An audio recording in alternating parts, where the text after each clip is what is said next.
일곱, 열, 둘, 셋, 넷, 다섯. 잘한다.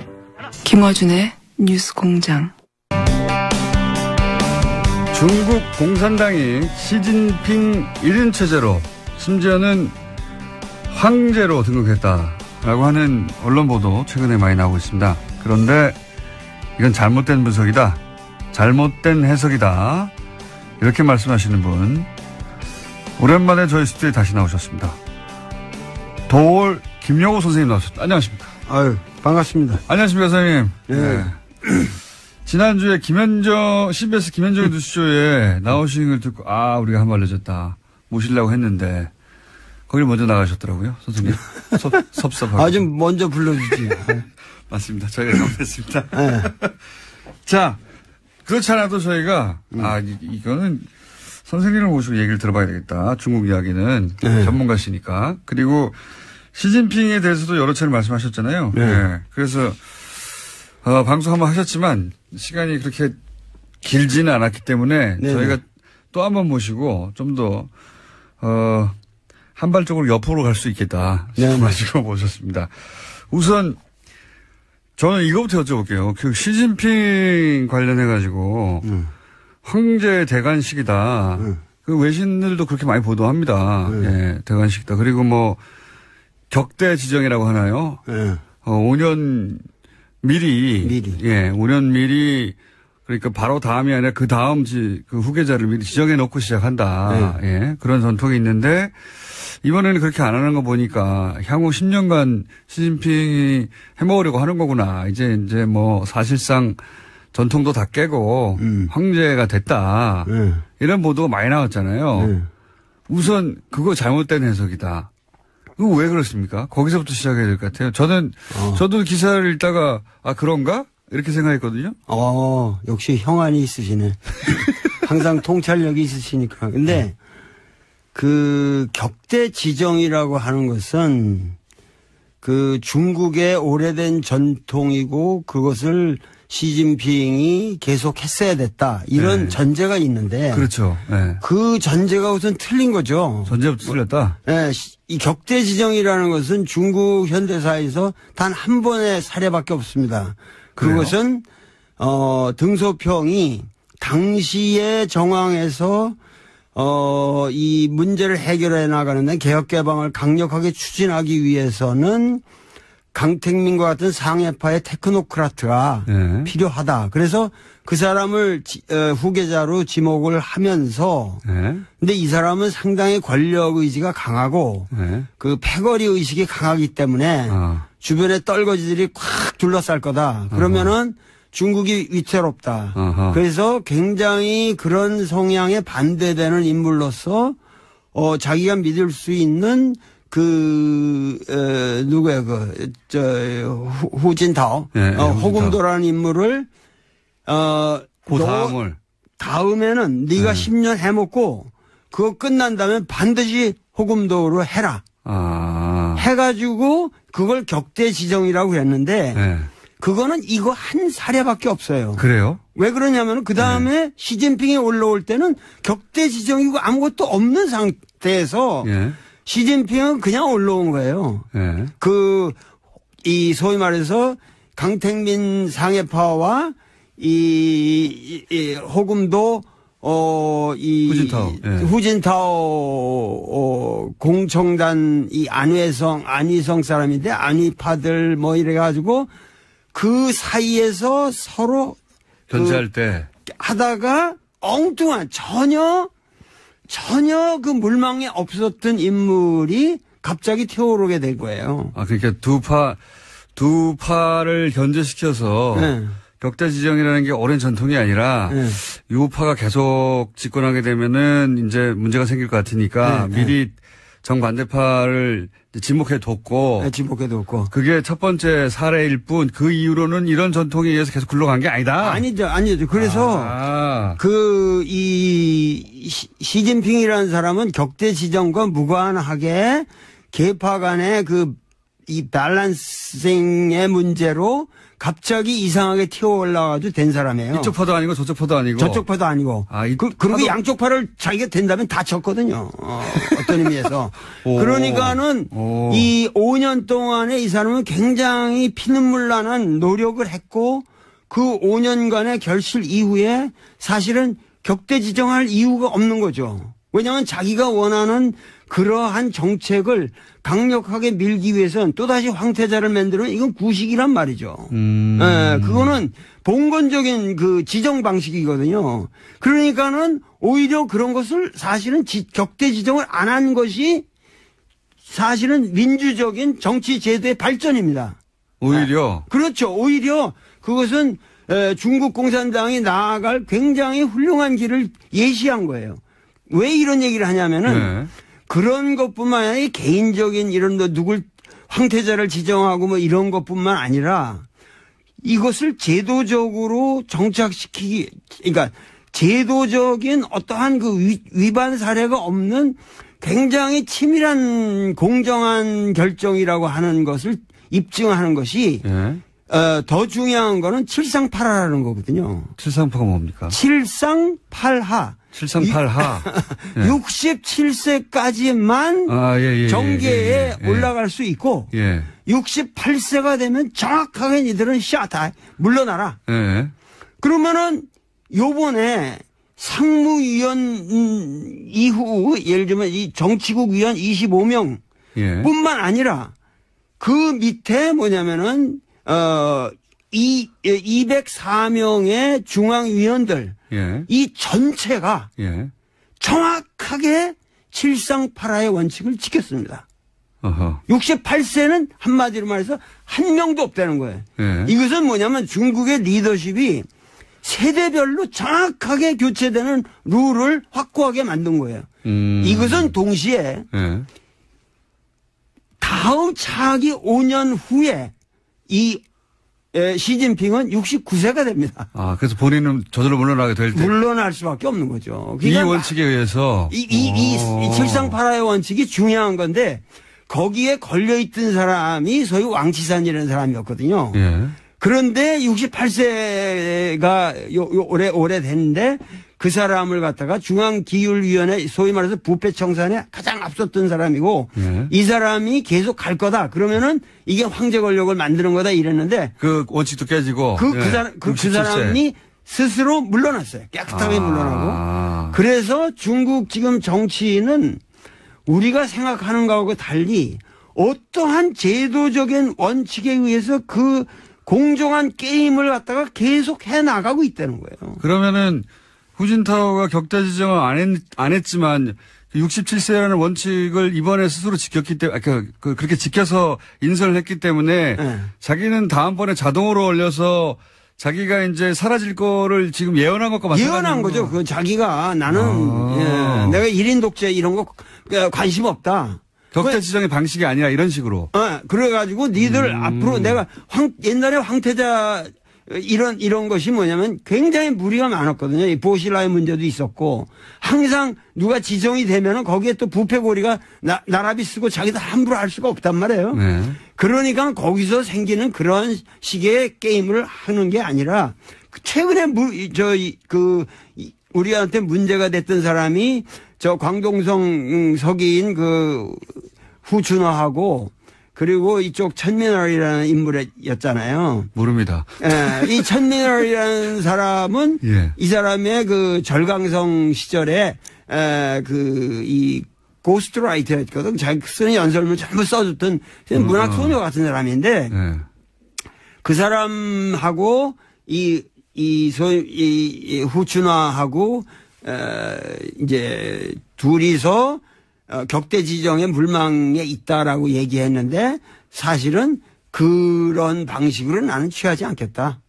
그러고서 니들은 공정하게 앞으로 5년 동안 25명 중에 1인으로서 거기서 이제 차기는 경쟁에서 성장해라. 올라와라. 그러니까 지금 사람은 5년 전에 내가 뭐 미래 해놓으면 교통사고로 죽을 수도 있고 어떻게 될지 모르는 거 아니에요. 그러니까 나는 저기를 안 하겠다는 거예요. 그러니까 내가 다음 후계자를 지정하는 방식 자체가 비민주적이다. 비민주적이라는 거죠. 예. 그리고 계속 젊은 세대가 정치 교체를 해 나가려면 그냥 나이로 자르면 된다. 그렇죠. 이런 원칙을 천명한 것이지 그러니까 황제가 안 되겠다고 한 것이다. 이게 거꾸로 안 되겠다고 한 것이죠. 그리고 이 전체 3시간 반에 예. 그 장문에 이거를 내가 다 들었는데 연설을 3시간 반이나 했잖아요. 그거 다 들었어요, 내가.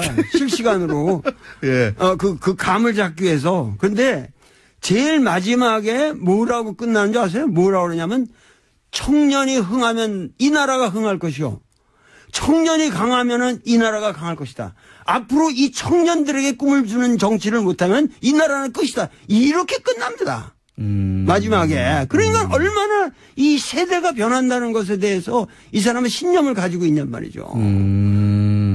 그럼 우리 언론들은 이게 격대 지정이 안 됐기 때문에 이게 황제가 된 것이라고 그 선생님 말씀이 하자면 거꾸로 해석을 왜 이렇게 한 겁니까? 그것은 예.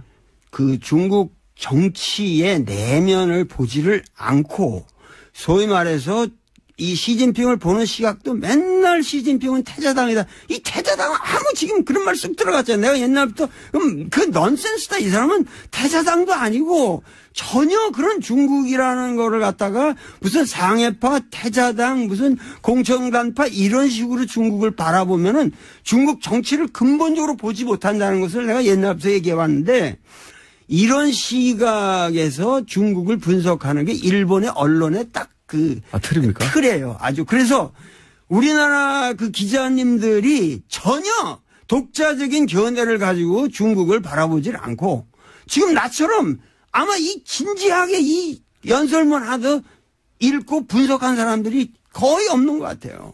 그러니까는. 없겠죠. 네. 그러니까는 뭐냐면은 일본 기자들이 중국을 비하시키기 위해서 보는 시각에서만 본다는 거죠. 그러니까 저는 내가 중국을 뭐 이렇게 올린다 이런 게 아니라 우리가 정확하게 중국에서 무슨 what's happening? 거기서 무슨 일이 일어났냐고 있는 것을 정확하게 알아야만 우리의 미래를 위해서 중국을 어떻게 중국이라는 함수를 요리해 가느냐 하는데 정확한 전략과 그렇죠. 전술이 나올 수 있다는 거예요. 이거 완전 정반대 해석이네요. 그러니까 근데 그게 일본이 중국을 바라보는 시각을 우리가 그냥 번역하면서 고스란히 들여와서 그렇다는 거죠? 그렇죠. 네.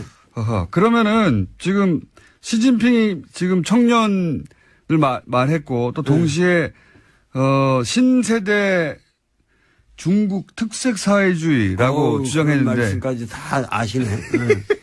대단한 거예요. 이게 뭡니까? 굉장히 이상한 말이거든요. 신세대 중국 특색 사회주의. 신시대. 신시대. 근데 신시대 중국 특색 사회주의. 이거 시진핑에게 무슨 사상이 있냐? 사람들이 탁 묻는데 시진핑은 뚜렷한 사상이 있어요. 어떤 게 있습니까? 뭐냐면 이번 전체 여기 3시간 반의 연설을 치밀하게 분석해 보면 놀라운 게 있습니다. 무슨 얘기냐면은 공산주의라는 것은 우리가 이론적으로 여기 다 아시겠지만 뭐냐면 역사를 이 발전적으로 보는 거 발전 단계로 보는 것이고 그리고 그 역사가 그 변주법적 발전을 하는 가장 추동력이라고 하는 것이 소위 말해서 생산력과 생산 관계의 모순이라는 거란 말이에요. 네, 마르크스의 주장이에요. 네, 마르크스의 주장에 그래서 그것이 생산 양식을 형성하는데 그게 하부 구조를 이루고 거기서 이제 상부 구조가 놀아난다 이런 얘기인데 이 사람은 완전히 그런 구태의연한 틀을 깼어요. 그러면 중국의 진정한 주요 모순은 뭐냐?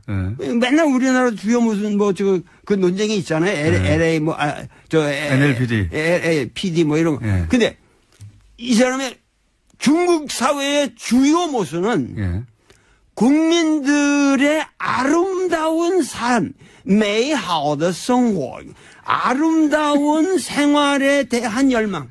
그 아주 표현이 절묘해. 아름다운 생활에 대한 열망과 이 불균형의 엉터리 여태까지 발전 사이의 모순이 주요 모순이다.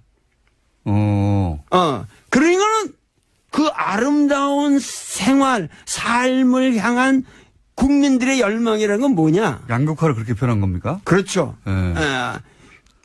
참 샤프하시네. 뭐냐면 여태까지는 이 등소평 이래 개혁개방 30년의 모든 그 모델은 선부. 특정한 놈, 흥묘백묘로 해가지고 어떤 놈이든 돈 많이 벌어라. 그럼 우리가 인정해줘, 지원해주겠다. 그러면 거기서 꼼꼼을 떨어지는 거 분배한다. 예. 이런 선부론이 중국을 망쳐왔다는 거예요. 그래서 이 선부론을 이제는 뭐냐면 공유한다는 공산주의의 공짜로 예. 공부론으로 바꿔야 된다. 그리고 공향, 그 모든 부를 같이 국민들이 향유해야 된다. 그리고 국민이 주체가 돼야 된다. 단, 이 국민이 주체가 되도록 만들기 위해서는 중국의 현실상, 그게 중국 특색이라는 거예요. 네. 중국 공산당의 영도력을 무시하면 안 된다. 근데 중국 공산당의 영도력을 강화시키려면 가장 방해 요소가 인간의 허약성. 뭐냐면 부패다, 이거 부패. 부패. 네. 그래서 중국 공산당의 영도력을 강화시키기 위해서는 중국 공산당을 쳐야 된다는 거야. 이놈들이 전부 부패해가지고 국민들의 그 신망을 얻지 못하기 때문에 중국이 여태까지 난항해왔다. 그러면 이 난항해온 이 중국을 바로잡기 위해서 부정한 현실을 정자정야. 정치라는 것은 오로지 바로잡는 것이고 내가 10년 동안 할 거라고 하는 것은 실제로 이러한 잘못된 것을 바로잡는 것밖에 없다. 그래서 뭐냐면은 종연 찔당 뭐냐면 종엄치당이라고 그러지. 당은 엄격하게 다스린다. 그러니까 중국식 그 사회주의를 할 텐데 그래서 이제 당이 이끄는 개혁을 계속 해 나갈 텐데 네. 그런데 지금까지는 당이 썩어가지고 소위 이제 인민들의 삶이 양극화되는 걸 막지 못했다. 막지 못할 거죠. 그러니까 당을 쳐서 당을 굉장히 깨끗하게 만들고 그 역할을 당이 계속 해 나가도록 하겠다 뭐 이런 거네요. 그러니까 우리나라도 지금 문재인 대통령도 내가 얘기하는 거는 이사회의 적폐가 아니라 정의롭지 못한 이사회의 구조를 정의롭게 바꾸는 작업을 하는 것이고 그 작업에 있어서는 가차없이 단호하게 철저하게 끝까지 남김없이 다스까지 다 처단해야 한다는 거야. 다 처단해야 한다는 거야. 다스까지. 특별히 좋아하시네. 난 다스가 뭔지도 모르고 내 얘기를 했는데. 갑자기, 예, 시진핑에서 다스까지 오셔가지고. 알겠습니다. 어떤 의미에서는 문재인 대통령과 맥이 닿는 부분도 있습니다. 그죠? 그렇죠. 예. 문재인 대통령을 우리가 소득주도 성장이라든가 지금 정책 방향하고 그런 것을 했는데 소위 말해서 이 중국 특색 사회주의의 그 오위일체라는 게 있어요. 이 사람 사는 오위일체. 기독교에서는 삼위일체라고 그러잖아요. 근데 오위일체인데 오위일체라는 게 뭐냐면은 경제 건설, 정치 건설, 문화 건설, 사회 건설, 생태 문명 건설이 하나다는 거, 일체다. 이 5가지의 위가 있는데 그런데 경제, 정치, 문화는 중공 16대에서 이미 3위일체로 나왔어요. 그 다음에 17대에서 4위일체라고 그래서 사회 건설까지 들어갔어요. 그러면 경제는 부유하고 정치는 민주해야 되고 문화는 번영해야 되고 사회는 공평해야 된다. 이게 지금 17대까지 나왔는데 이번 19대에 5위일체가 들어갔는데 환경이 나왔네요. 거기에 생태 문명 건설이라는 게 들어간 거예요. 그러니까 뭐냐면 시진핑의 사상은 생태 문명 건설이에요. 그러니까 뭐냐면 국민들의 삶을 아름답게 이 사람은 무슨 얘기까지 하냐면 매일이 사회주의. 그러니까 아름다운 사회주의를 해야 한다는 거예요. 여태까지 사회주의는 그냥 평등이라는 그런 명목하에서 썩었다는 거예요. 이 막스 레닌주의를 암암리 까는 거예요. 뭐냐면 이제는 아름다운 사회주의를 해야 되고 그다음에 매일 이득고자 그러면서 아름다운 국가를 만들어야 된다. 그렇게 해서 전인적인 국민 모두가 전인적인 발전을 해야 된다. 이런 식의 레토릭이 대단하거든요. 아하. 사실 중국이 최근에 각종 그 환경 부담금 국제적인 많이 내고 미국이 트럼프가 빠져나가는 자리를 중국이 막 메우고 있어요. 메우고 있어요. 예.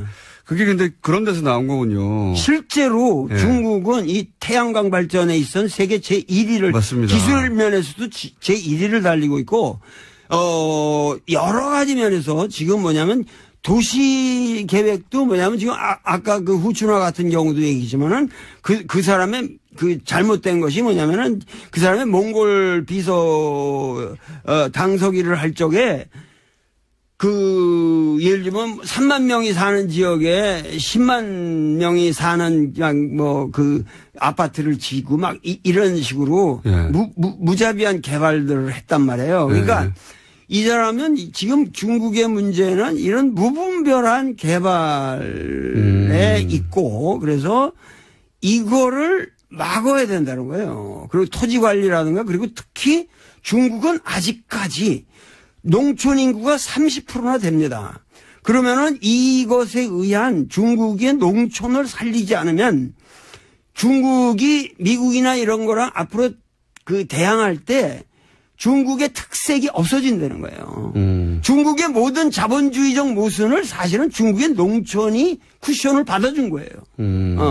그렇기 때문에 이 환경 문제를 앞으로 이 도농 간의 격차라든가 이런 문제를 해결하지 않으면 이것은 우리가 지금 민족의 위기를 맞이한다. 그래서 이러한 근본적인 그러니까 공산주의의 원래 평등관이라고 하는 것을 이 사람은 생태 문명이라는 말로 바꿨어요. 굉장히 세련되게 변화. 세련됐죠. 그런 변화가 지금 막 일어나고 있다. 네. 중국이 실제 그랬고 또 실제 이상으로 더 씌워진 이미지가 이게 환경을 오염하고 네. 뭐 단기간에 급속도로 발전하면서 뭐 우리한테도 그 미세먼지도 중국이 주역이라고 하고 네. 등등 전 세계적으로 중국에 대한 이미지는 싸고 저렴하고 더럽고 네. 오염돼 있고 이런 거잖아요. 네. 이거를 근본적으로 뒤집겠다고 지금 나선 거네요. 말하자면. 그렇죠. 앞으로 5년 동안 여태까지는 자기가 그 소위 말해서 이 종엄치당 그 당내의 부패 그리고 더 큰 것은 군대 내 부패였어요. 그래서 군대를 과감하게 축소시켰잖아요. 별들이 우르르 날아갔어요. 그래가지고 그 군대를 축소시키면서 실제적으로 강군몽이라고 이 사람이 처음 등장해서 중국몽이라고 중국어몽. 근데 거기에 강군몽이라는 게 있었단 말이에요. 근데 이 강군몽이라는 걸 실현했어요. 과거보다 엄청나게 지금 군사력이 증가했습니다. 근데 거기에 가장 중요했던 건 뭐냐면 군대가 중국에서는 이 기업 같은 걸 많이 가지고 있었거든요. 여기서 생긴 부패를 아주 과감하게 척결했습니다.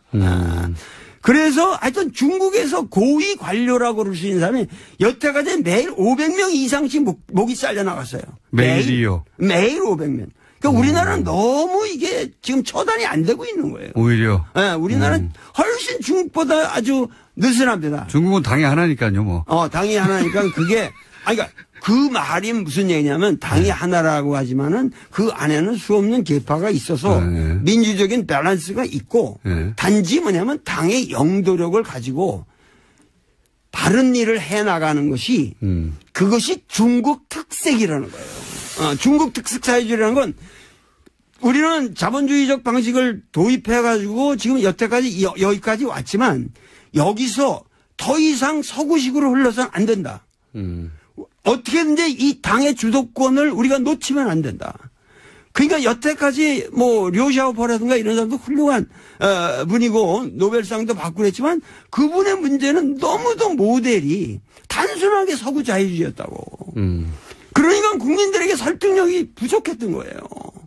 그러니까는 이러한 문제들을 감안해서 이 시진핑은 고민이 있는 거예요. 우리가 지금 이 시점에서 이 세계 인류 평화를 위해서 우리가 할 수 있는 일이라고 하는 것은 중국 공산당의 영도력을 살려가면서 어떻게 하면은 생태 문명을 건설하고 그야말로 메이하우드 정말 아름다운 국민들의 삶을 보장하느냐. 미국을 넘어서는 중국을 만들고 싶은 거네요, 말하자면. 그러니까 네. 과거에는 예. 우리가 과거에는 중국과 미국의 모든 우리가 우리가 미국하고 한국을 생각해도 예. 항상 나도 왜 미국 유학을 갔겠어요? 왜 내가 하버드니 이런 걸 그렇게 쳐다보고 그 가서 고생을 했겠어요? 그 미국에 대한 향심이 있고 미국이 선진국이고 그러니까. 미국이 위대하다 이렇게 생각했단 말이에요. 그렇죠. 그런데 지금 과거에 저 미국이 중국에다 대고 뭐 인권 문제 딱 하면 컴플렉스가 있었단 말이에요. 있었죠. 근데 이제는 뭐냐면은 인권이 제일 들어온 나라가 미국이고 자본이 제일 들어온 나라가 미국이고 자유가 제일 없는 나라가 미국이고 여행 가기 제일 불편한 나라가 미국이고 금융 사기가 제일 많은 나라가 미국이고 이런 미국에 대해서 우리는 더 이상 미국이 말하는 세계관 그들의 말하는 가치관에 우리가 복속될 필요가 없다. 요번에 3시간 반 동안 계속 그 연설 내용이 뭐냐면 중국인의 가치관을 가지고 우리의 다른 척도를 가지고 우리 중국 공산주의의 미래를 봐야 된다. 그러니까 이 사람은 아주 뼛속 깊은 우리가 잠깐만 여기서 우리 언론인들이 시진핑을 바라볼 때 꼭 우리 자유민주주의처럼 쳐다보는 거고 그런 시각에서 볼 때 이 사람이 좀 삐딱하게 나간다 이렇게 본다고. 시진핑은 뼛속 깊이 빨갱이에요. 공산주의라고 소신 있는 공산주의자고 어려서부터 공산주의자로 컸고 그 공산주의적 신념을 우리는 놓치면 안 된다는 거예요. 그러니까 우리가 이걸 조심해야 됩니다. 아, 이거 짧은 시간 열강이었습니다. 일단 박수 한번 치고 저 혼자. 들으시는 분들도 예, 박수 치고 있을 거라고 봅니다. 선생님, 듣다 보니까 한 달에 한 번씩은 나와주셔야 될 것 같아요. 맞아. 너무 오랜만에 나오니까 얘기가 많지. 듣고 싶은 얘기는 많은데 시간은 부족하고. 글쎄 말이에요. 선생님 한 달에 한 번씩 나와주시죠. 생각해 봅시다. 나는 어준이가 너무 좋아가지고. 어준이의 그 쾌활한 웃음이 없으면 우리 국민들이 참 서글플 거예요. 선생님 가시기 전에 단답형으로 몇 가지만 말씀해 주시죠. 예. 시간이 거의 다 되긴. 이거 빨리 해야 되는데. 지나갔어요. 지나가서 오늘 질문 굉장히 많은데 질문 2개 했는데 여기까지 온 겁니다. 질문지는 10개인데. 트럼프는 어떤 사람입니까? 간단하게 얘기하면. 좀 시간은 지났는데 짧게 해주시죠. 트럼프는 훌륭한 사람이죠. 왜냐하면은 미국의 진정한 모습을 예. 아주 솔직하게 보여주는 그건 위대한 리더예요. 여태까지 미국은 케네디부터 여태까지 쭉 뭐냐면 위장된 리더십이었거든요. 이 사람은 honest 리더십. 지금 미국의 수준을 그대로 드러내는 것이다. 그렇죠. 예. 미국이 원래 그런 나라예요.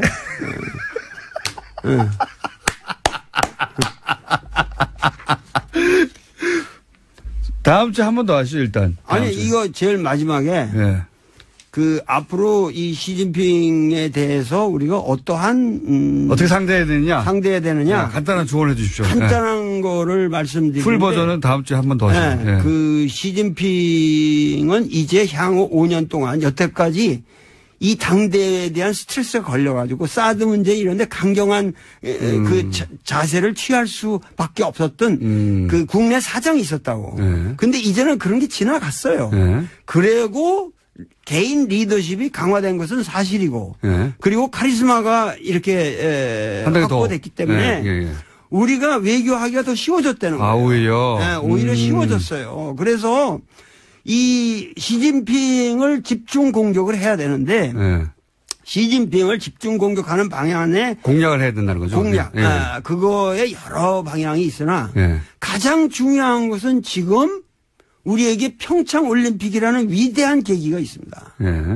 그렇기 때문에 이 평창 올림픽 다음에 그 다음 올림픽이 북경 올림픽으로 돼 있기 때문에 그 다음 개최국의 원수가 참석하는 것도 관례고 그리고 우리가 지금 이 문재인 대통령이 만나질 못했거든요. 여태까지 정상회담을 못했기 때문에 만나긴 했지만 정상회담은 아니었고 정상회담을 못했죠. 그렇기 때문에 정상회담 겸 해서 시진핑을 초청을 해야 되는데 내가 얘기하는 건 우리가 국민들이 예. 매스컴이건 뭐든 그 사람이 폼나게 좀 올 수 있도록. 폼나게 해줘야 된다. 폼나게 뭐냐면 이 남북 문제가 또 결리 있단 말이에요. 예, 그러면 이 평창 올림픽을 하나의 세계적인 세계인들이 모이는 자리에서 이 시진핑으로 하여금 자기들이 말하는 중국에 지향하는 이 동아시아 문명에 지향하는 바가 바로 이 평창 올림픽에서 구현하려고 하는 평화 정신이다. 예. 이래가지고 북한도 참여하고 이렇게 해서 평창 올림픽을 소위 말해서 그 트럼프가 지금 추진하고 있는 그런 모든 밀리터리즘의 그런 어떤 고립주의와 독선주의에서 벗어나서 중국 문명의 어떠한 그 점잖은 당나라 때와 같은 그런 의젓한 모습을 평창 올림픽에서 드러낼 수 있도록 그래서 기회를 줘야 된다. 전 세계인들이 한국이야말로 평화의 기수고 평화의 전당이고 한국 민족들은 남북한이 다 합쳐서 이런 올림픽 하나도 멋있게 진행하고 있구나. 이런 이 평창 올림픽을 앞으로 집중적으로 나라도 좀 특사로 보내주면은 내가 시진핑을 멋있게 설득해가지고 좀 이런 분위기를 만들어야 된다고. 평창 올림픽 대사가 오늘 방송에 출연하고 선생님, 다음 주에 한 번 더 나오셔야 되겠습니다, 일단. 아유, 이거 참 중요한 얘기가 너무 많고. 그러니까요, 저희 질문 2개 하다가 오늘 끝났어요. 네. 뭐 한마디라도 더 물어볼 거 없어요? 선생님, 시간이 다 돼가지고요. 네. 그리고 오늘 이렇게 끝나셔야지 다음 주에 저희가 또 모실 수 있어요. 예, 아유, 그렇습니다. 예. 다음 주에 나오시는 것으로 그럼. 지금까지, 도올 김용호 선생님이었습니다. 감사합니다. 네, 감사합니다. 1부입니다, 이게.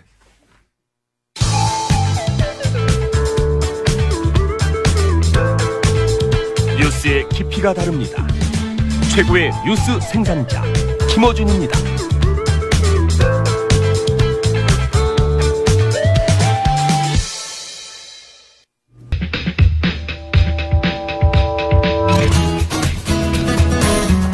네. 인문결 소장님, 네, 나오셨는데 도올 선생님이 시간을 거의 다 쓰셔가지고. 네, 관계없습니다. 인사는 안녕하십니까. 네.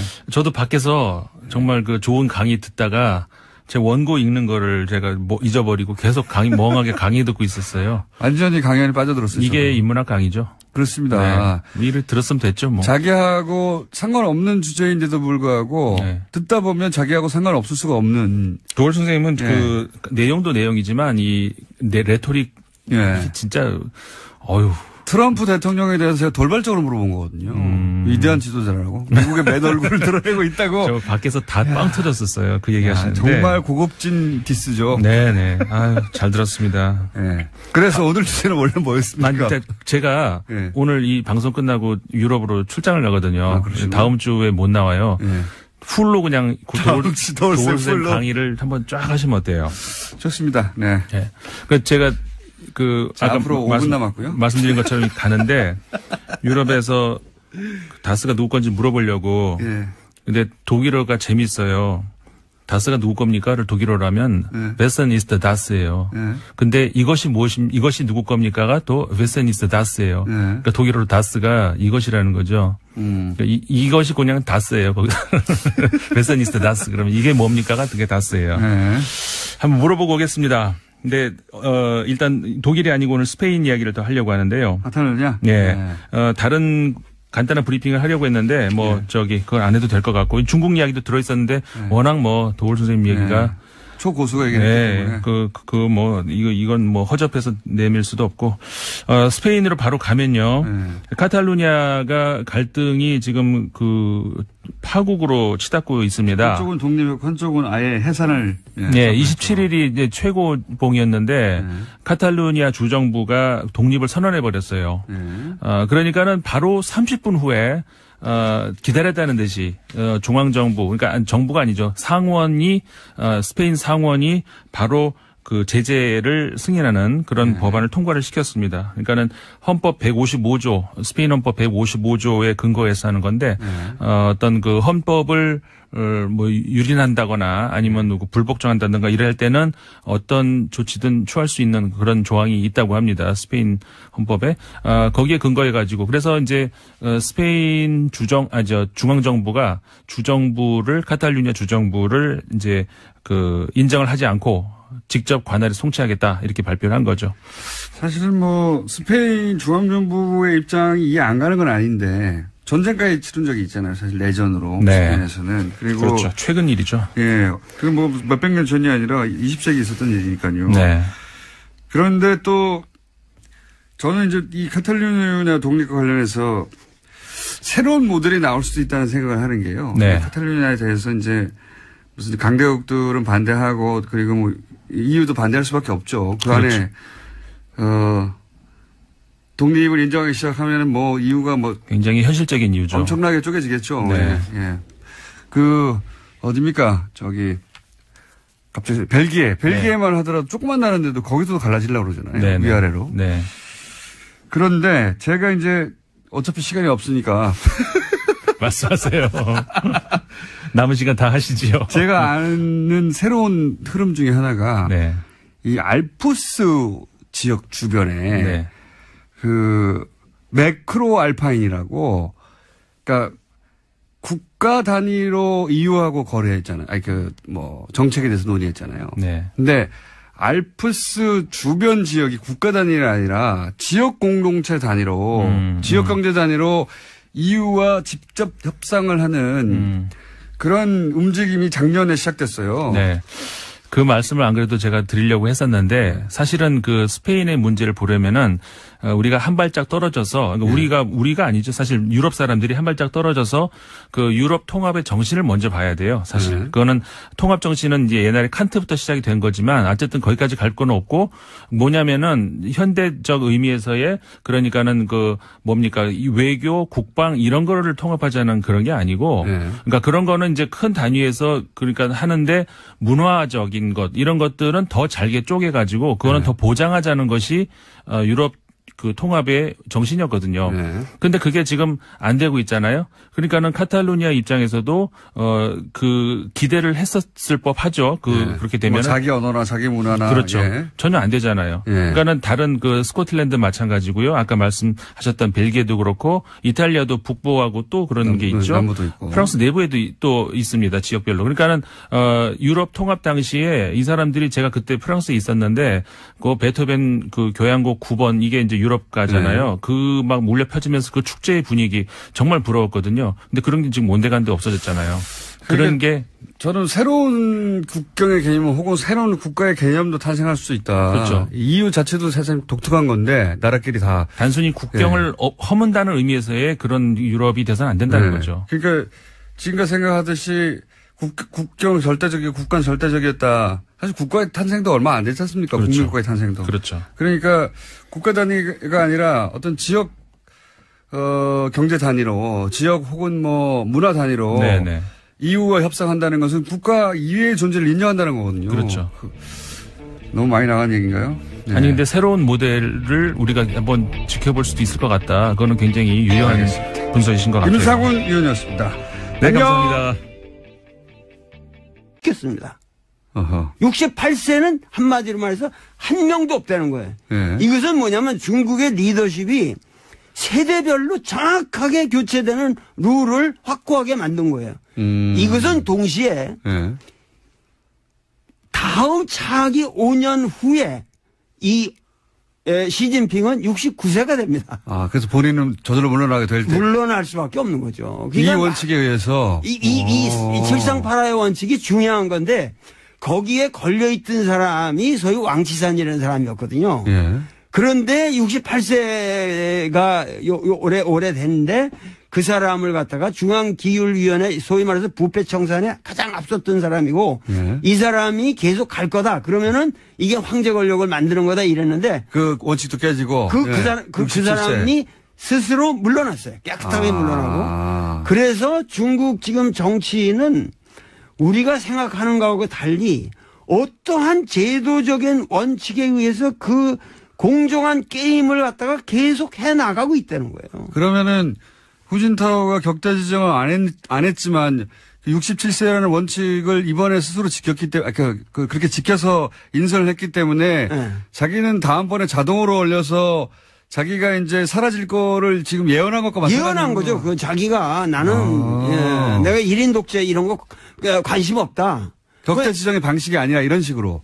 그래가지고 니들 앞으로 내가 옛날에 황태자 이런 것이 뭐냐면 굉장히 무리가 많았거든요. 이 보실라의 문제도 있었고 항상 누가 지정이 되면은 거기에 또 부패고리가 나라비 쓰고 자기도 함부로. 하나, 둘, 셋, 넷, 다섯, 여섯, 일곱, 여덟, 둘, 셋, 넷, 다섯. 다리 운동. 하나, 둘, 셋, 넷, 다섯, 일곱, 여덟, 둘, 셋, 넷, 다섯. 운동. 하나. 김어준의 뉴스 공장. 중국 공산당이 시진핑 1인 체제로 심지어는 황제로 등극했다라고 하는 언론 보도 최근에 많이 나오고 있습니다. 그런데 이건 잘못된 분석이다. 잘못된 해석이다. 이렇게 말씀하시는 분 오랜만에 저희 스튜디오에 다시 나오셨습니다. 도올 김영호 선생님 나오셨습니다. 안녕하십니까? 아유, 반갑습니다. 안녕하십니까, 선생님. 네. 지난주에 CBS 김현정의 뉴스쇼에 나오신 걸 듣고, 우리가 한 말 늦었다. 모시려고 했는데, 거길 먼저 나가셨더라고요, 선생님. 섭섭하고. 좀 먼저 불러주지. 맞습니다. 저희가 잘못했습니다. 네. 자, 그렇지 않아도 저희가, 이거는 선생님을 모시고 얘기를 들어봐야 되겠다. 중국 이야기는 전문가시니까. 그리고 시진핑에 대해서도 여러 차례 말씀하셨잖아요. 네. 그래서, 방송 한번 하셨지만 시간이 그렇게 길지는 않았기 때문에 네네. 저희가 또 한 번 모시고 좀 더, 한발적으로 옆으로 갈 수 있겠다 싶어가지고 모셨습니다. 우선 저는 이거부터 여쭤볼게요. 그 시진핑 관련해가지고. 동양에 반대되는 인물로서, 자기가 믿을 수 있는 누구야, 후진타오. 네, 호금도라는 인물을, 다음에는 네가 10년 해먹고, 그거 끝난 다음에 반드시 호금도로 해라. 해가지고, 그걸 격대 지정이라고 했는데, 네. 그거는 이거 한 사례밖에 없어요. 그래요? 왜 그러냐면 그 다음에 네. 시진핑이 올라올 때는 격대 지정이고 아무것도 없는 상태에서 네. 시진핑은 그냥 올라온 거예요. 네. 이 소위 말해서 강택민 상해파와 이 호금도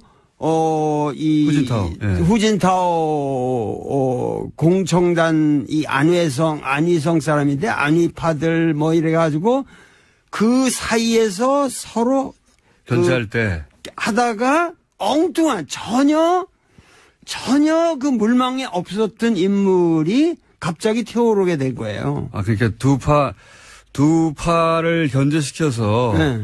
격대 지정이라는 게 오랜 전통이 아니라 네.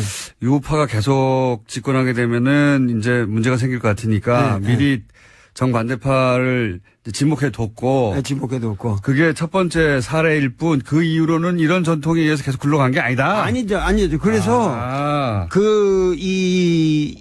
시진핑이라는 사람은 격대 지정과 무관하게 계파 간의 이 밸런싱의 문제로 갑자기 이상하게 튀어올라가지고 된 사람이에요. 이쪽 파도 아니고 저쪽 파도 아니고. 저쪽 파도 아니고.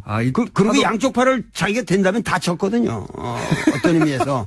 그러니까는 이 5년 동안에 이 사람은 굉장히 피눈물 나는 노력을 했고 그 5년간의 결실 이후에 사실은 격대 지정할 이유가 없는 거죠. 왜냐하면 자기가 원하는 그러한 정책을 강력하게 밀기 위해서는 또다시 황태자를 만들면 이건 구식이란 말이죠. 네, 그거는 봉건적인 그 지정 방식이거든요. 그러니까는 오히려 그런 것을 사실은 격대 지정을 안 한 것이 사실은 민주적인 정치 제도의 발전입니다. 오히려? 그렇죠. 오히려 그것은 중국 공산당이 나아갈 굉장히 훌륭한 길을 예시한 거예요. 왜 이런 얘기를 하냐면은 그런 것뿐만 아니라 개인적인 이런 누굴 황태자를 지정하고 뭐 이런 것뿐만 아니라 이것을 제도적으로 정착시키기, 그러니까 제도적인 어떠한 그 위반 사례가 없는 굉장히 치밀한 공정한 결정이라고 하는 것을 입증하는 것이 더 중요한 거는 칠상팔하라는 거거든요. 칠상파가 뭡니까? 칠상팔하. 738하. 67세까지만 정계에 올라갈 수 있고 68세가 되면 정확하게 니들은 다 물러나라. 그러면은 요번에 상무위원 이후 예를 들면 이 정치국 위원 25명 뿐만 아니라 그 밑에 뭐냐면은 204명의 중앙위원들 이 전체가 정확하게 칠상팔하의 원칙을 지키고 황제 대관식이다. 그 외신들도 그렇게 많이 보도합니다. 대관식이다. 그리고 뭐 격대 지정이라고 하나요? 5년 미리 5년 미리 그러니까 바로 다음이 아니라 그 다음 그 후계자를 미리 지정해 놓고 시작한다. 그런 전통이 있는데 이번에는 그렇게 안 하는 거 보니까 향후 10년간 시진핑이 해먹으려고 하는 거구나. 이제 뭐 사실상 전통도 다 깨고 황제가 됐다. 이런 보도가 많이 나왔잖아요. 우선 그거 잘못된 해석이다. 그거 왜 그렇습니까? 거기서부터 시작해야 될 것 같아요. 저도 기사를 읽다가 그런가? 이렇게 생각했거든요. 역시 형안이 있으시네. 항상 통찰력이 있으시니까. 근데 그 격대 지정이라고 하는 것은 그 중국의 오래된 전통이고 그것을 시진핑이 계속 했어야 됐다. 이런 전제가 있는데. 그렇죠. 그 전제가 우선 틀린 거죠. 전제부터 틀렸다? 이 격대 지정이라는 것은 중국 현대사에서 단 한 번의 사례밖에 없습니다. 그것은 등소평이 당시의 정황에서 이 문제를 해결해 나가는데 개혁 개방을 강력하게 추진하기 위해서는 강택민과 같은 상해파의 테크노크라트가 필요하다. 그래서 그 사람을 후계자로 지목을 하면서 근데 이 사람은 상당히 권력 의지가 강하고 그 패거리 의식이 강하기 때문에 주변에 떨거지들이 콱 둘러쌀 거다. 그러면은 중국이 위태롭다. 그래서 굉장히 그런